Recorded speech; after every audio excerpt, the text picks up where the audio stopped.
This is the Cliff Yates Show. Personal growth, motivation, inspiration, and philosophies for a great life.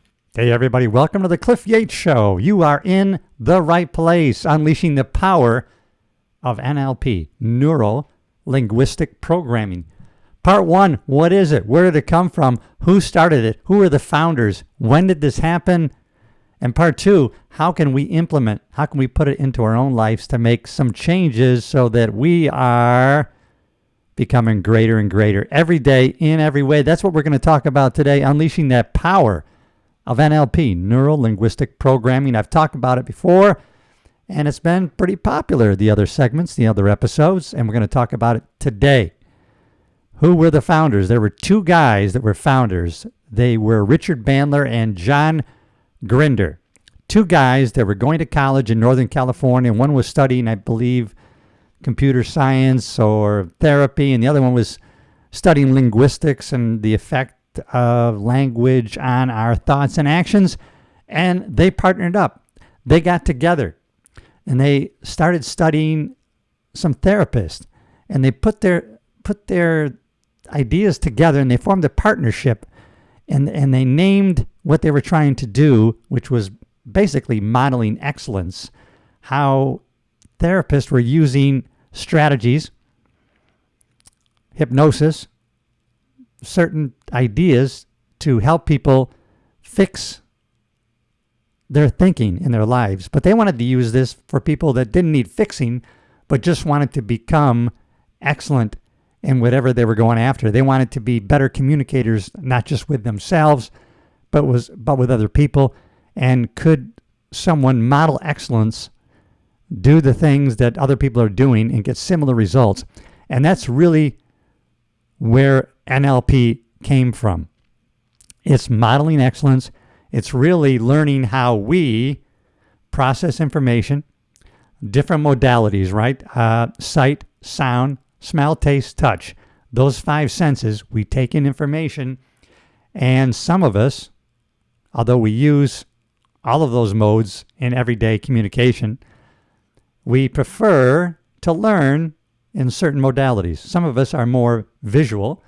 Some of us are more auditory. Some of us are more kinesthetic. And Richard Bandler and John Grinder, they started tapping into this. And they studied these therapists, and they came up with NLP. NLP in and of itself is really nothing but the way we process information and the meaning we give to certain things and how we react to that.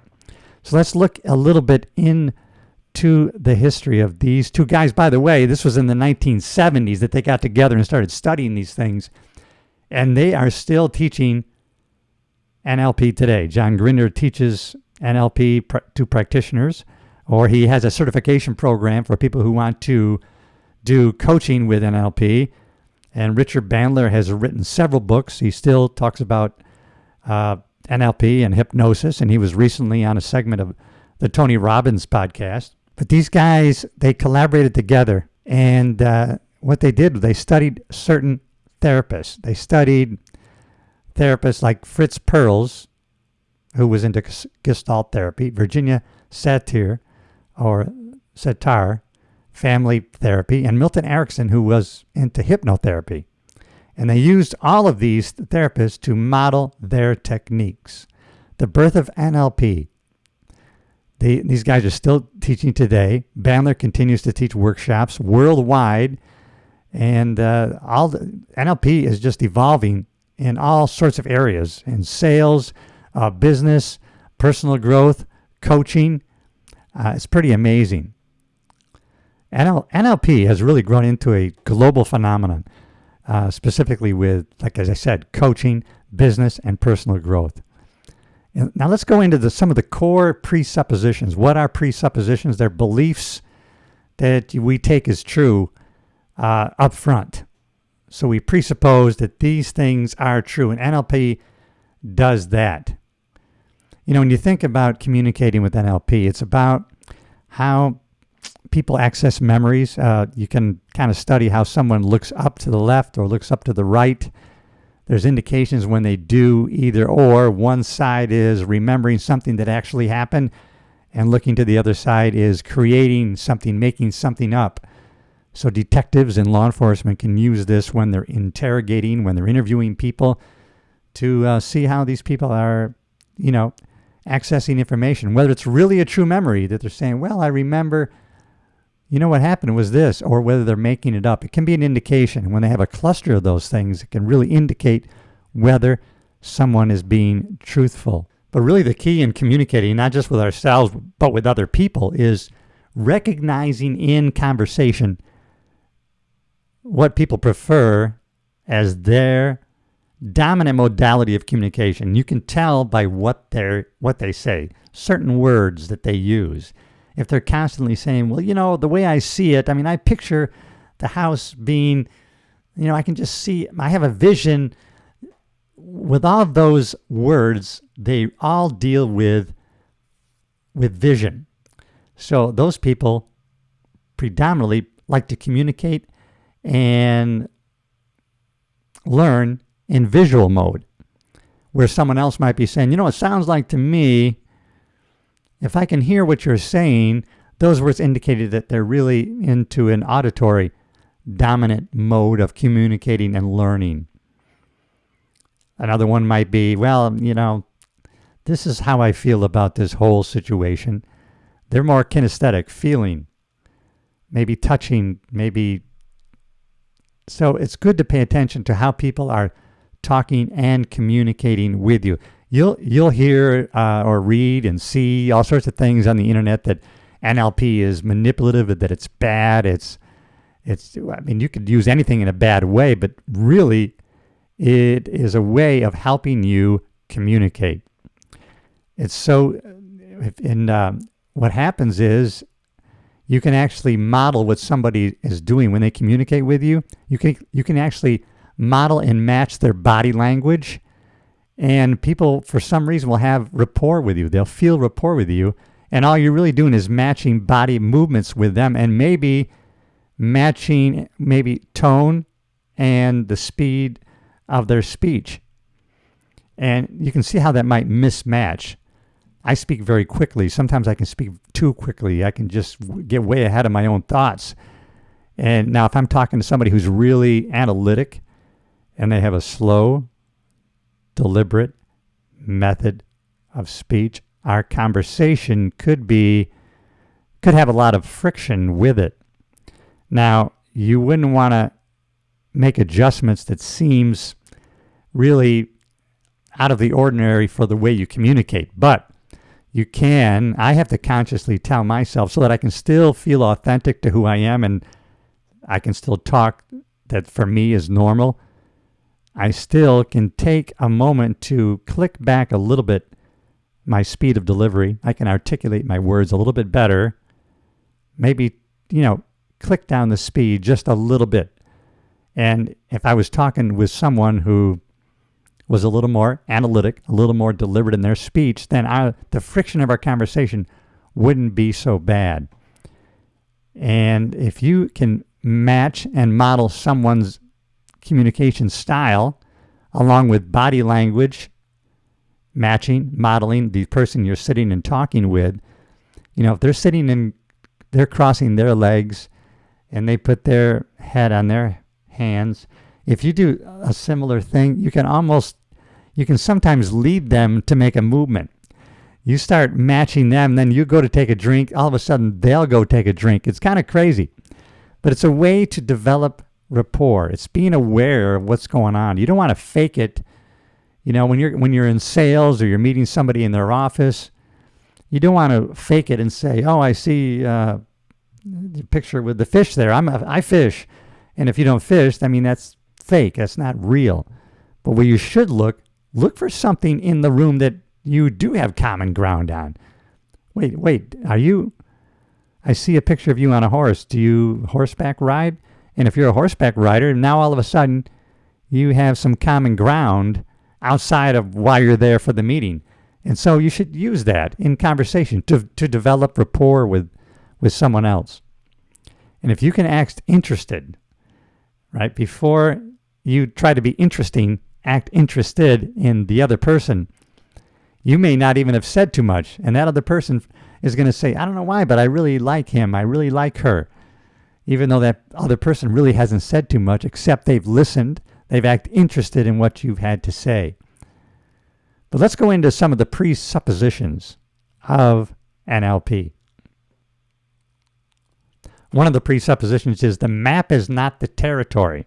We have a map in our head of how we think things are. That's our perception. And sometimes our perception is pretty close to reality. And when that's the case, we interact really well with other people and with what's going on. The map is not the territory. People respond to perception, not reality. That's why you'll see people acting crazy, doing stupid, crazy things. In their mind, they're not doing crazy, stupid things. They're actually reacting to their perception of what's happening in the world, not to reality. So the map is not the territory. We might have a map. We're going from Los Angeles to New York. And as we're going in that direction, we see, oh, there's that sign, so I know I'm going in the right direction. All right, and then up ahead, I'm going to stop at this gas station. And then you get to that point where the gas station should be, and it's not there.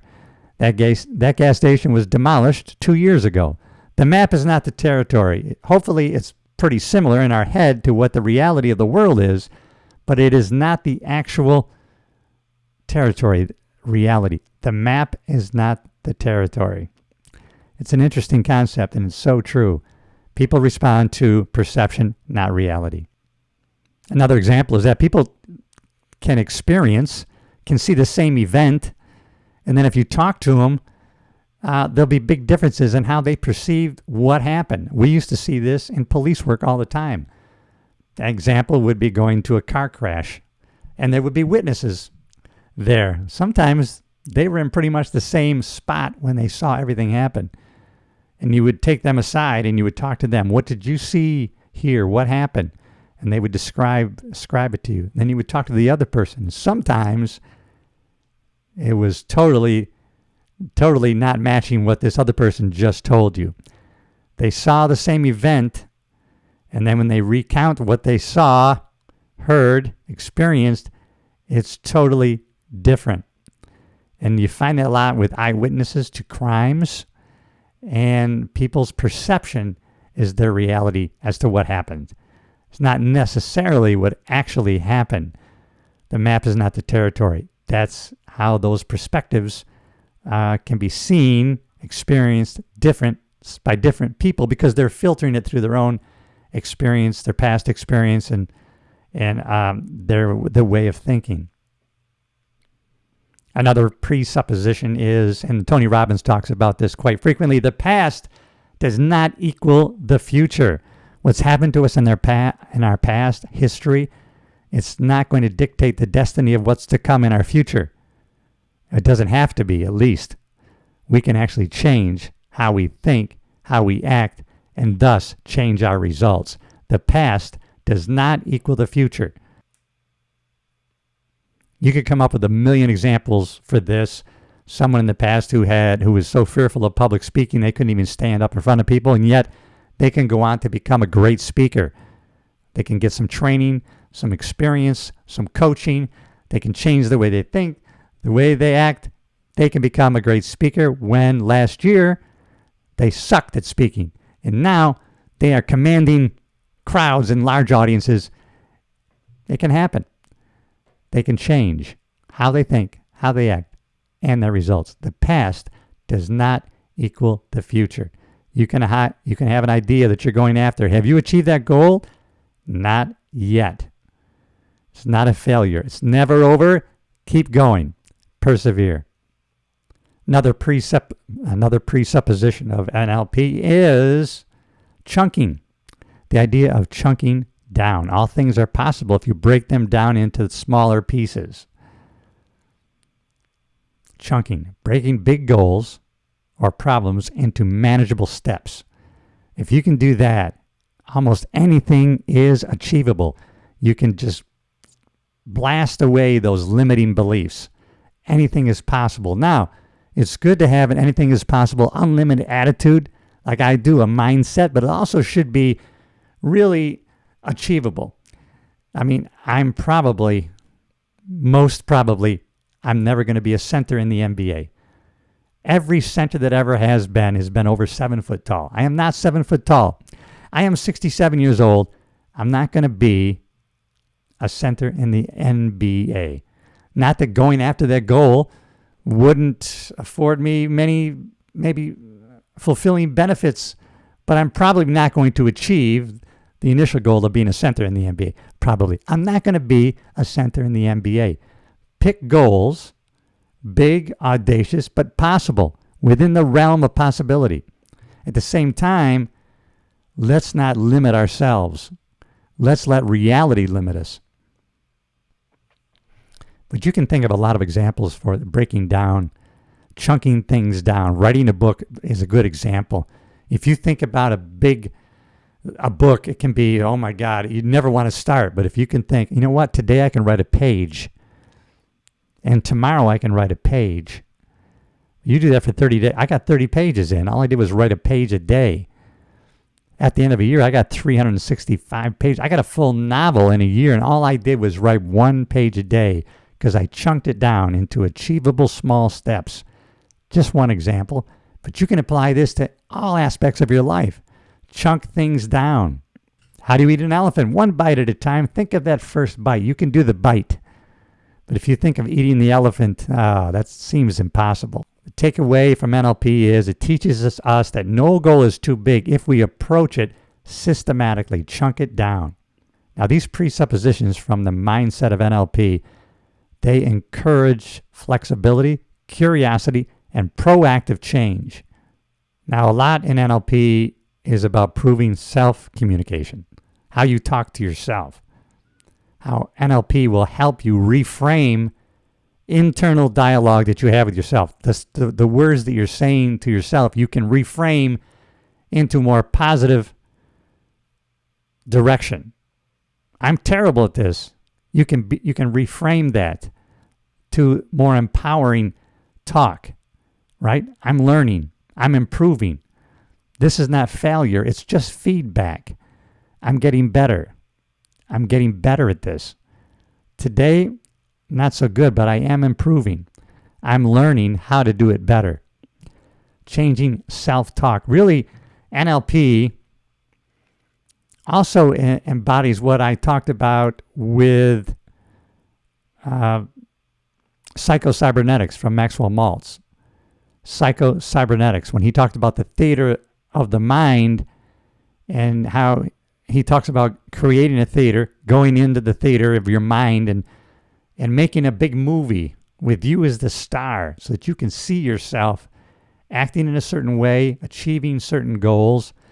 Well, in NLP, there are several tactics that you can use specifically in changing some of those internal movies that you run for yourself that are very negative. Maybe you've had a negative experience with someone. It's a negative memory. It's really affecting you in a negative way. You can actually change that memory of that video in your mind. Right now it seems big, it's loud, it depresses you, and now we can learn to change that. There's something called the swish pattern where we wipe that movie out and we bring it back in a little smaller. You see that memory now a little smaller. The person in that memory video, change the voice to a squeaky high Mickey Mouse tone. Is it color? Make it black and white. Make it farther away. Make it small. Scratch out the first memory video that you have of that situation. Replace it with that smaller Mickey Mouse voice. Might make you laugh. Might make you smile. And then keep doing that over and over until eventually that memory is always going to be the little video that's black and white with the squeaky Mickey Mouse voice. You're no longer going to have the bad memory. You've scratched using a swish pattern, bringing in your new video memory, and that's how you can change things you've been memorizing that have been affecting you in a negative way. This is an NLP technique that you can use, kind of going along with psychocybernetics, the theater of your mind, because we have memories that can come in when they're triggered by NAC, neuro-associative conditioning, or anchoring. And I've talked about this before. Sometimes we have negative emotions anchored to movement, sounds, sights. Well, we can change that so that we can anchor positivity. That's going to help us change our state whenever we want to. We know we can change our state by changing our movement, our physiology. We can change how we're moving, how we're acting. We can also change what we're focusing on, focus on something different, a different visual, and then change our self-talk. But we can also change based on an anchor that we have created. Now, a negative anchor might be, and I've used this example, but it's so true and it works. You're at a funeral, feeling bad, feeling sad, feeling down, shoulders down, head down, sadness, emotion of sadness, appropriate for the situation. People come by, tap on the shoulder, sorry for your loss. Tap you on the shoulder, sorry for your loss. Tap you on the shoulder, feeling bad. Tap you on the shoulder, feeling sad, 100 times. 10 years later, someone can tap you on the shoulder in just that way. Instantaneously, you're feeling sad. Why? Because it was anchored that way. Now, we can use anchors in a positive way. Athletes do it. You see them with the headphones on before a big game. Man, they're listening to inspiring, motivating music. Or maybe you put that on while you're cooking. My wife does that, right? She puts on Celia Cruz, right? My wife's Cuban. Now she's moving, man, and that music makes her feel good. She's got the smells of the food. She's enjoying herself now while she's cooking. Okay, well, you can get yourself in that positive state with music and then anchor that with a movement. Feeling good, feeling inspired, anchor a movement. Hearing positive music, upbeat music, anchor it. Get in that feeling, anchor a movement. Now, whenever you want to, you're going into a meeting, you got an interview, before you go in there, do your movement. Boom, all of a sudden you're going to be in that state because you've anchored it now with positivity and you feel really invigorated because you've anchored the feeling. So we have negative anchors and we can create positive anchors and we can break those negative anchors. These are powerful techniques that we can use to be in control of our state at any given time. I've had to revisit some of these techniques, and sometimes we have to go back and we have to retune the piano. If you have a piano that's out of tune, well, you got to have somebody come in and tune it. Now, initially, those strings have been out of place for so long, and it's such a place that once you tune that piano, it wants to go right back to where it's been for a long time. So you may have to have the tuner come back next week and the week after. But after a while, you can have that tuner come back in a month, maybe in 2 months. Because now you've got the tune in a certain way, and now it's going to be habituated there. And we can do the same thing. And I've had to do this with my NLP skills. Some of those I had forgotten. And in my communication with my wife, I've had to revisit because I started reacting instead of responding. And so instead of letting a moment pass by from an initial reaction and then me choose how I'm going to respond and not just react in an emotional way, I've had to revisit some of these as if I'm the piano and I'm retuning. But that's okay. We're human beings. But listen, we can always be striving to get better every day in every way. And NLP is a great way to really have tools for us to model excellence. You see somebody that is doing something, they've achieved something that you want to achieve, you can start modeling what do they do, in what sequence do they do it, and if I do those things in those sequences, will I get similar results? And in most cases, that is the case. We can model excellence and get similar results. Use NLP. You'll be amazed at what's going to happen in your life in a positive way. All right, listen, I want to recap what we've learned today in NLP. With NLP, it matters to be better communicators. It leads to stronger relationships. And we know relationships are it, baby. That's one of the most important things, your relationship with people you work with your family, with your friends, acquaintances, neighbors. Relationships are so important. You're going to have a clearer influence, persuasion, and effect on everybody around you, and especially on yourself. There will be less misunderstandings, whether it's in your personal life, work, or in your leadership position. You can use real-world application. The salesperson can tailor his pitch using these techniques and strategies. Knowing this person is a visual person, can you see yourself in this house? Can you see yourself sitting in this chair at night? Can you see yourself in this jacuzzi with a glass of wine overlooking the canyon? Can you see it? Can you see the sunset? I see you in this position. That visual person will say, yes, I see myself here. Let's write the offer.